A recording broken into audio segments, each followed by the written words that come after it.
Hello everyone, welcome back to our channel. అందరూ ఎలా ఉన్నారండి? మీరందరూ బాగున్నారు అనుకుంటున్నాను. మరొక ఇంట్రెస్టింగ్ వీడియోతో మీ ముందుకు వచ్చాను.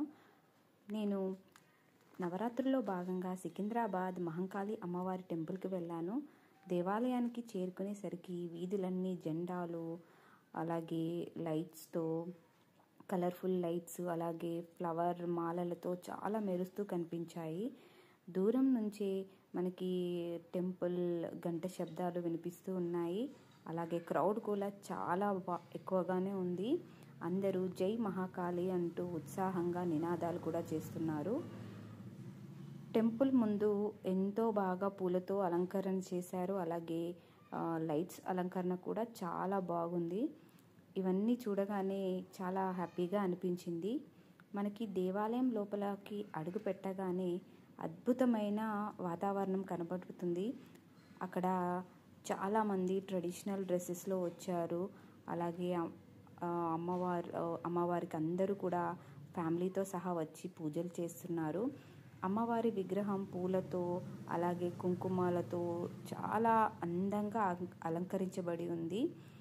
అలాగే నవరాత్రిలో భాగంగా ఇక్కడ అమ్మవారిని వివిధ రూపాల్లో అలంకరణ చేస్తారు. అలాగే దీపాల వెలుగులో, ధూపాల సువాసనలో ఆ గర్భగుడి చుట్టూ కూడా ఒక ఆధ్యాత్మిక శాంతి అనేది మనకు కనబడుతుంది. అలాగే టెంపుల్ ముందర చిన్నారుల కోసం ఒక ప్రత్యేకంగా స్టేజ్ ఏర్పాటు చేసి అక్కడ రంగురంగుల లైట్స్తో అలంకరించారు. అలాగే పిల్లలందరూ కూడా క్లాసికల్ డ్యాన్స్, అలాగే భరతనాట్యం, కూచిపూడి అలా దుస్తుల్లో అందంగా తయారై వచ్చి అమ్మవారికి సంబంధించిన పాత్రలు, అలాగే అమ్మవారికి సంబంధించిన నాట్యం చేయడం అనేది చాలా బాగా అనిపించింది. ఇక్కడ అందరూ పాటలు కూడా పాడారు. అలాగే లలితా సహస్రనామాలు కూడా చదువుతూ ఉన్నారు.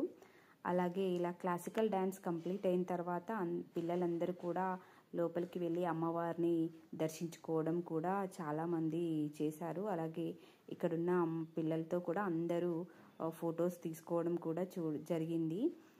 సో ఇలా మనము సికింద్రాబాద్లో మహంకాళి అమ్మవారి నవరాత్రి వేడుకల్లో పాల్గొన్నందుకు నాకు, అలాగే పిల్లల క్లాసికల్ డ్యాన్స్ చూడడం నాకు చాలా బాగా నచ్చింది. మీకు కూడా ఈ వీడియో నచ్చిందని అనుకుంటున్నాను.